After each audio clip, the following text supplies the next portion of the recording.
Hey guys, welcome to Ryan's Range Report. One of the questions I get asked more than anything else is what kind of things can you expect to see to match? What kind of things do you need to take to a match? So today I wanted to show you just basically are some things that are in my kit that I take. Some of them are, I would say, needed, some of them are required.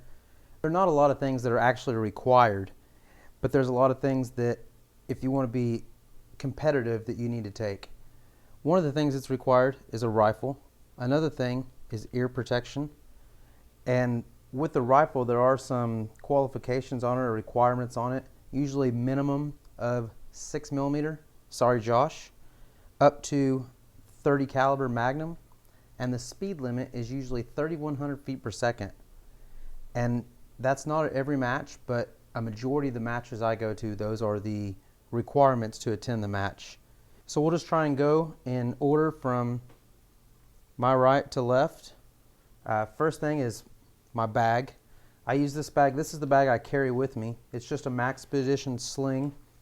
In it I carry almost all of this stuff, including my water bottle. This mat with me underneath, this is a mat. This is a Blackhawk. I'm trying to think exactly what they call it. I think they call it a drag mat. And it's great for a mat to use at the range, but I only use it to transport my rifle to the match. Outside of that, I just carry it on my sling. You want to be able to keep all your stuff in here, and you don't want to take too many things. As what you're wanting to do is fit as much stuff in this bag as you can to where you can still carry your rifle comfortably and get through the match without being weighed down all day, but also without missing out on things that you would need. Next is my pistol. Not every match requires you to shoot pistol, especially with these type of matches of long distance rifle competitions, but a lot of them mix in pistol work with the rifles. So I usually just take a full size pistol. I actually just take this one. It's my FMP 45 Tactical. I have 3 total mags and a holster. You want a holster that's not going to drop the pistol. If you drop a hot weapon, you're usually DQ'd from that match. There's not really any requirements that I've ever seen on the pistol. This is just one of the biggest pistols I have that has the highest capacity, so it's my choice to take it. Next, I have my rifle magazines. Now, rifle magazines and having detachable bottom metal is not required in long distance matches, but one thing you're going to notice is that if you're transitioning from one evolution to the next in that stage, you're going to have to be mag out and bolt back. So if you have a BDL style bottom metal, you're dropping out all that ammunition that you have in there. And then you're gonna have to single feed, which is gonna waste a lot of time and you're gonna lose ammo. So I take 3 magazines. These are 10-round magazines. There have been a lot of choices out there in the last few years that have really brought the price down for where almost anybody should be able to get detachable bottom metal. I think the cheapest ones are going for about $1.99 now, maybe even less. Next is my rear bag. This one's made by Tab Gear. I really like this bag. The newer ones seem to be a little bit lighter. I have thought it was a little heavy. On the rear of my rifle here, I have this stuck in the flush cups. Now for me, this works great. It's not always the right choice, pardon the dog hair, but what's great about it is it's stuck to the rifle and it's lightweight. So if I'm having to shoot off barricades and then shoot off of something else and then off of something else, I'm not having to carry this around with me. And there's actually a lot of other choices out there right now. WeBad is making some great choices out there. Definitely check them out, webad.com. As far as bags go, I should be testing some of those here soon. Next, real simple, just some type of CLP. If you get a lot of dirt, something in your action, something isn't working right, you definitely want to have the option to be able to clean it out, throw a little extra lube on there. I keep a flashlight with me. Sometimes you're shooting real early in the morning. Sometimes you're there before shooting. Before shooting time is real early in the morning. It's always good to have a flashlight to be able to work those things out. I almost skipped over this. I usually keep a little, we'll go over both of these at the same time. I usually keep this Leatherman that has this bit kit on it. This is just a Leatherman Wave, just your standard Leatherman. Anybody that has a multi-tool knows that they're great to have around.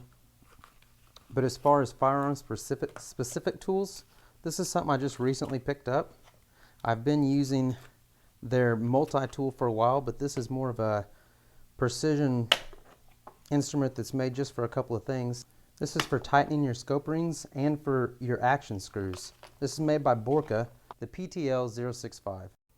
Okay, so I have an upcoming review on this PTL, but I just wanted to show you guys real quick how it worked. This isn't just a range tool. This is really great to have at home, especially for removing scopes and actions, and even removing barrels such as the SCAR and what was it, the DTSS, the Desert Recon rifle.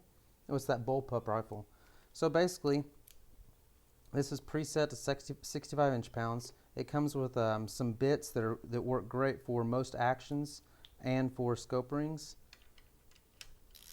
Once you get to your 65 inch-pounds, it will click over.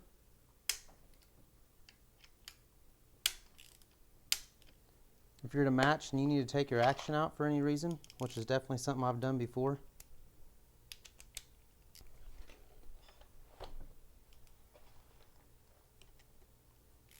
just clicks right in there when it gets to 65 inch-pounds.